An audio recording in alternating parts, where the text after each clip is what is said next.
seorang perempuan asal Desa Gombang, Kecamatan Plumbon, Kabupaten Cirebon, Jawa Barat, bernama Vina, 27, diduga menjadi korban tindak pidana perdagangan orang, TPPO, berkedok pernikahan di Tiongkok.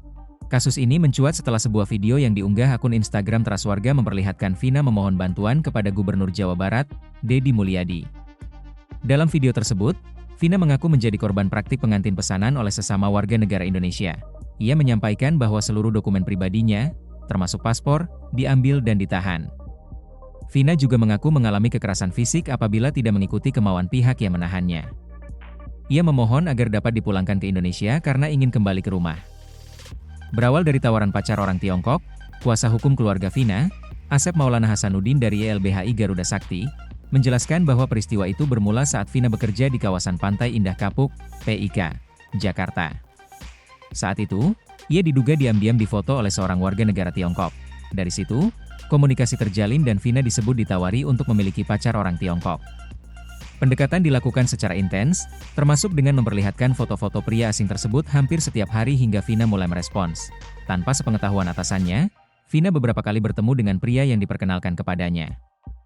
4 kali datang ke Cirebon, pihak keluarga menyebut rombongan warga negara Tiongkok bersama sejumlah WNI datang hingga 4 kali ke Desa Gombang. Pada kunjungan pertama, rombongan disebut datang untuk bersilaturahmi. Nama-nama seperti Liu Guanggun, Zhang Haibi, Wang Jun, serta seorang perempuan Indonesia bernama Nisa Herman Susi disebut ikut hadir. Kunjungan kedua disebut lebih serius karena pihak pria ingin melihat langsung Vina. Disebutkan bahwa Wang Jun adalah calon suami Vina, sementara Wang Yujun merupakan ayahnya. Kunjungan ketiga dilakukan dengan rombongan berbeda, meski tujuannya tidak dijelaskan secara rinci. Hingga akhirnya pada 5 Agustus 2025, rombongan kembali datang untuk keempat kalinya dan menyerahkan mahar. Vina, yang lahir di Cirebon pada 21 Agustus 1999 dan telah yatim piatu, tinggal bersama pamannya di Gombang. Ia disebut tergiur janji mahar dan kiriman uang bulanan untuk keluarganya di Indonesia. Berangkat ke Tiongkok, janji tak sesuai, 2 hari setelah pemberian mahar, tepatnya 7 Agustus 2025, Vina diberangkatkan ke Tiongkok. Namun sesampainya di sana, ia merasa dibohongi. Menurut kuasa hukum, Vina baru menyadari bahwa pria yang menikahinya diduga memiliki gangguan mental.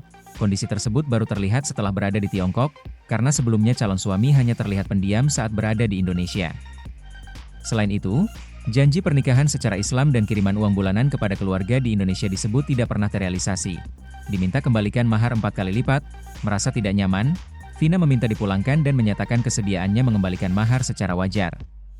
Namun permintaan tersebut ditolak. Pihak keluarga menyebut keluarga suami meminta pengembalian mahar hingga 4 kali lipat atau sekitar 500 juta rupiah sebagai syarat kepulangan. Kuasa hukum menilai permintaan tersebut sebagai bentuk pemerasan.